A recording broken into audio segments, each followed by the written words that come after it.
We are starting with dengue-like illnesses. These illnesses are very commonly dengue-like illness and dengue fever is very commonly seen nowadays.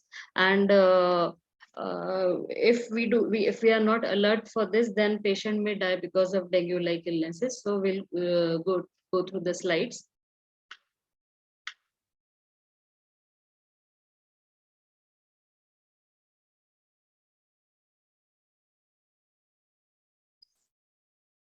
Dengue fever is an acute febrile illness presenting with acute fever, body ache, rashes, leukopenia it is caused by viruses which are arthropod-borne viruses. Dengue illnesses have become a major health problem in South Asia, including India. Etiology and epidemiology. The causative agent is a virus. There are 4 types of serotypes of dengue fever, 1 to 4. They belong to the family of Flaviviridae. Infection with one serotype produces lifelong immunity against that type, but subsequent infection with another serotype will cause dengue hemorrhagic fever or dengue shock syndrome. So the first type of dengue may not be that severe, but if the patient is in dengue hemorrhagic shock or dengue hemorrhagic fever, that means this is the second attack. Patient is getting infection of dengue second time. So first infection may be mild or may go unnoticed, but the second or the third infection consecutive, that will be dangerous for the patient if he is not treated properly. Vector is the Aedes aegypti mosquito. This mosquito lives indoors and bites mostly during the daytime. It breeds in stored water. Mosquito bites the patient and sucks the blood. Viruses multiply in the salivary gland of the mosquito. After 3 to 10 days, female mosquito transmits the disease to other patient by biting. Dengue is commonly seen in densely populated areas. This mosquito is called a tiger mosquito. We can very well differentiate this mosquito from the female Anopheles mosquito. This caption is very appropriate for the dengue fever, and that is, if they breed, you will bleed. So we should not let the mosquitoes breed in the stagnant or the flowing water or the stored water. Otherwise, dengue fever, malaria will be on the rise, and that will cause more of mortality in the population. Dengue fever virus infects the peripheral blood. Once the mosquito bites, containing saliva of the mosquito has dengue virus, and that mosquito bites, this dengue virus infects the peripheral blood. They infect mostly the target organ of these dengue fever viruses are the mononuclear cells in the blood, while the target organs in malaria are the RBCs. So in dengue fever, the virus infects the peripheral blood mononuclear cells within few days of the bite. There is T cell mediated response and not antibody mediated response. Usually it is the T cell response that terminates the infection. These activated lymphocytes, which are containing the virus, interact with the virus. The activated lymphocytes interact with the virus infected monocytes. The virus are inside the mononuclear cells, that is the monocytes. Now they are the foreign bodies for the body. So these activated T lymphocytes, they interact with these virus infected monocytes, and this interaction causes activation of complement and generate lots of cytokines and other chemical mediators. So there will be interaction between the infected monocytes and the lymphocytes, and this interaction will lead to activation of the complement, and this will generate lots of cytokines and other chemical mediators. All the clinical features, all the complications are all because of the cytokines and all these chemical mediators in dengue as well as malaria or any disease we find. It is all the cytokines which are the culprit for all the symptoms. One of these cytokines, they act on capillary endothelium, making them permeable. Extravasation of plasma. As the capillaries become permeable, it is also called as vasculopathy, occurs because of these cytokines released and they are acting on the vessels, so they become leaky. These vessels become leaky, and there is, because of this, the extravasation of plasma, that is water, electrolytes, plasma proteins, all of these the extravasate from the intravascular compartment to the extravascular compartment through these porous capillaries and the porous capillaries. Due to this, what will happen as the plasma, as the water electrolytes are going out, there will be hemoconcentration of the blood because the water is going out of the capillaries, and this will lead to rise in PCV or the hematocrit. This will occur in mild dengue hemorrhagic fever, but can cause potentially fatal shock in dengue hemorrhagic fever or dengue shock syndrome. Also, this will lead to decrease in the platelets, prothrombin time, and partial thromboplastin time.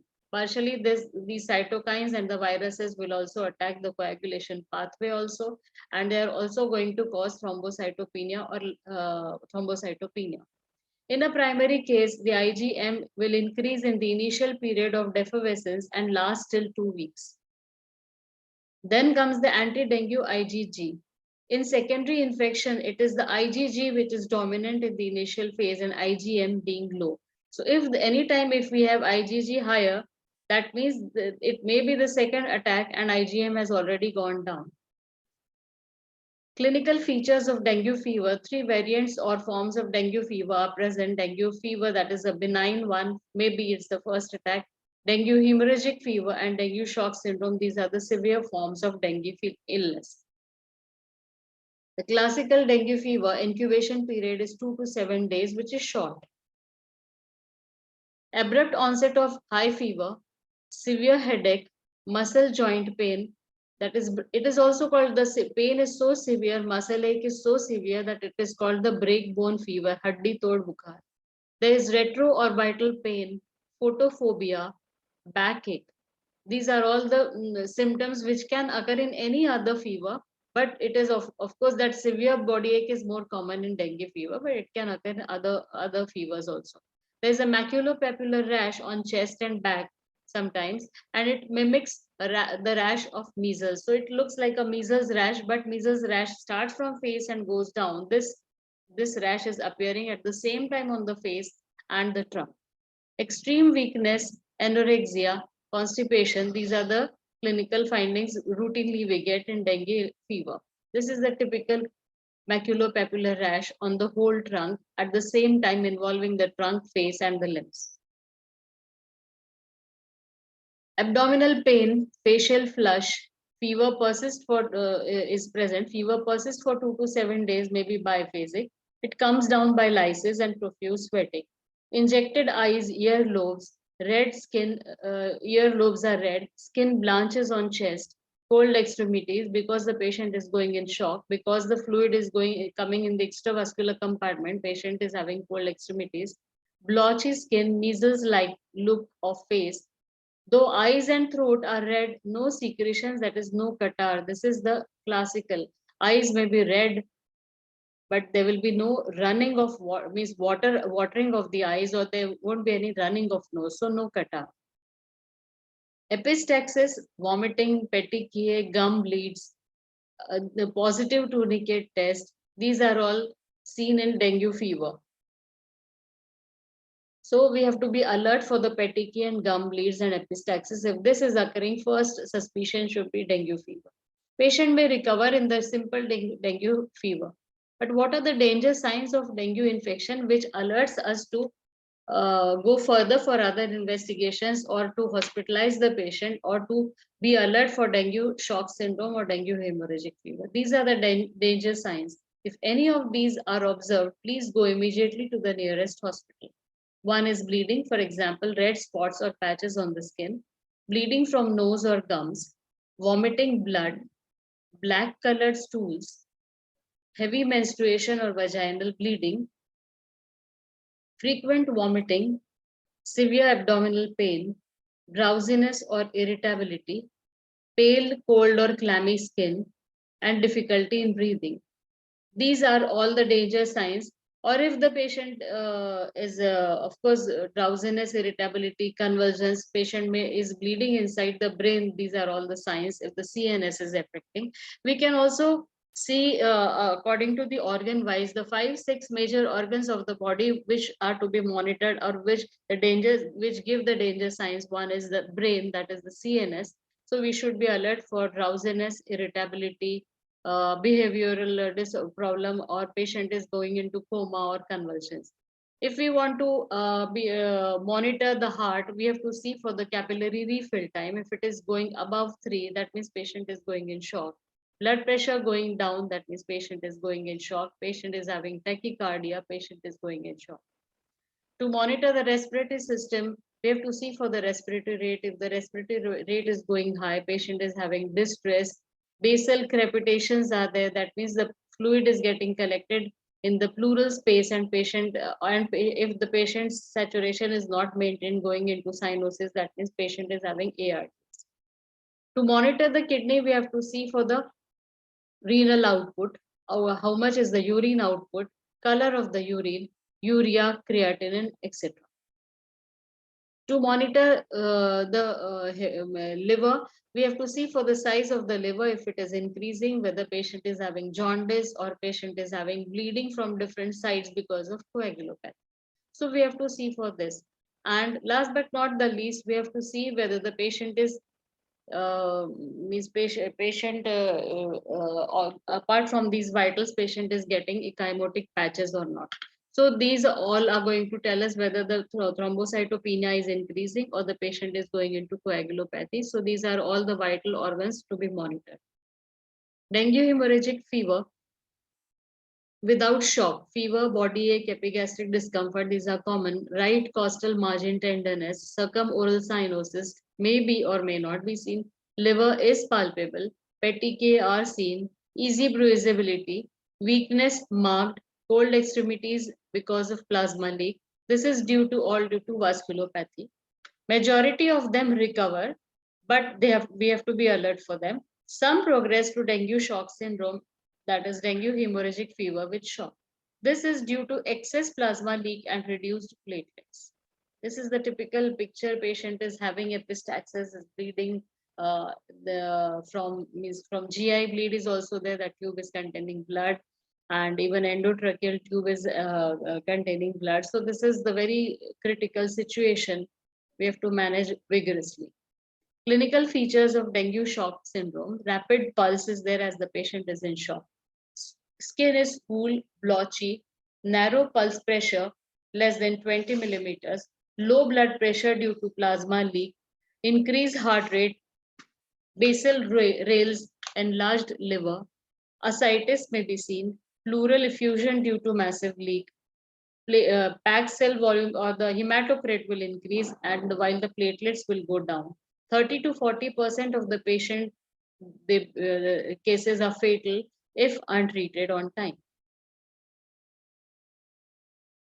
Rashes, petechiae, bleeding on palms, soles, axilla, chest, face, everywhere over the body we may get ecchymotic patches. These are all the clinical features of dengue shock syndrome with hemorrhagic fever. Complications due to hemorrhage and shock. Patient, what are the complications we should be alert for? As I've already told you, we have to monitor the basic 5, 6 or vital organs of the body. So patient, because of dengue hemorrhagic fever, patient will go into encephalopathy. As I've already told you the clinical features of that. Convulsions, intracranial bleed, liver failure, renal failure, hemolytic uremic syndrome, sepsis, pneumonia, ARDS. These are all the complications occurring in dengue hemorrhagic fever with shock. Symptoms of congestive phase. Now, once we started treating, or if the patient starts recovering on his own, patient will come into congestive phase. Whatever the plasma has come out of the intravascular space in the third space or in the subcutaneous areas, that will, once the viremia ends, that fluid will come back from the porous capillaries back to the intravascular space, and that may lead to congestive phase. After the leak stops, the plasma returns back to the circulation, causing congestion. Therefore, there will be increase in urine, increased blood pressure, bounding pulses, wide pulse pressure, signs of congestive cardiac failure, and basal rails. Now, what are the investigations to be done in cases you're suspecting it to be a dengue fever? We have to do a complete blood count, which will tell us that the hematocrit is rising, hemoglobin is increasing, WBC count, there is a leukopenia, classical of viral infection, there is leukopenia, platelets are going down. Positive tourniquet test, we can do a tourniquet test by tying the blood pressure cuff, and will mark a circle over the elbow, and we'll raise the pressure between systolic and diastolic for 5 minutes, and then we'll see the petike in that petike in that area. So we'll have more than 20 petike, that is a positive tourniquet test. Narrow pulse pressure, leukopenia, and the other lab diagnosis what we get are decreased total body proteins because the protein has lost in the space, decrease in the sodium, that is hyponatremia because of the loss of electrolytes in the extravascular compartment, increase in the liver function test, that is SGPT is increasing, and X-ray will show effusions. Now, what is the treatment? Actually, dengue, since it's a viral fever, there is no antiviral treatment as such, and this treatment is symptomatic. Supportive and symptomatic treatment, antipyretic, that is only paracetamol should be used, no other non-steroidal anti-inflammatory drugs should not be used. They may complicate or they may decrease the platelets further. Hydrotherapy, urine output and fluid intake monitoring should be done. Oral fluids, juices, ORS, paracetamol 10 to 15 milligram per kg per dose can be used for fever or body ache. Monitor for shock. We have to monitor. We have to see the ABC. We have to monitor for shock. We have to do hematocrit daily from third day onwards. It should be done daily. Otherwise, it should be done twice in a day till the patient is in shock. IV fluids, initially normal saline should be given when the patient is in shock. 10 to 20 ml per kg boluses should be given. Later on, patient should be put on maintenance with 5% with DNS. We can start the fluid from 5 ml per kg per hour. We can increase it to 6 to 7 ml per kg per hour. And if the patient is not responding, if the blood pressure is not increasing, if the urine output is not coming, maximum up to 15 ml per kg per hour can be the maintenance fluid. We have to monitor, we have to closely monitor the patients, because once the patient starts recovering, the fluid itself starts coming back into the intravascular compartment, that may lead to congestion. So we have to start decreasing the fluid which we have increased from 5 to 10 or 5 to 15 ml per kg per hour. We have to start reducing that fluid from 15 to 12, 12 to 10 ml per kg per hour. 10 will reduce it to 7 ml to 5 ml, and then finally 3 ml per kg per hour. We can shift the patient on oral fluids. If he's accepting orally, there is no vomiting. Fresh blood and platelets are rarely used. Fresh blood is rarely used. We can give platelet-rich plasma if the platelets are going down below 10,000, or if the patient starts bleeding from different sides. So we have to give the platelet-rich plasma to such patients. And of course, oxygen is needed if the patient is in distress. That will, of course, definitely increase the oxygen carrying capacity. So we have to give the oxygen when the patient is in distress. Dengue shock syndrome, rapid boluses 10 to 20 ml per kg may be repeated. We can give plasma or albumin 5% if required. Platelets, if massive bleeding, if internal bleeding, give blood 10 ml per kg. Now, what are the criteria for discharge? When the appetite increases, urine output comes to normal, no respiratory distress, platelet counts more than 50,000 per cubic millimeter. These are all the criteria for discharging the patient.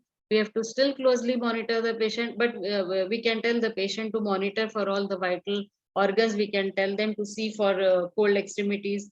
We can tell them to monitor the temperature, urine output, and any new spots on the body, abdominal pain. So this can always be counseled to the patient, and then we can discharge them. Thank you very much.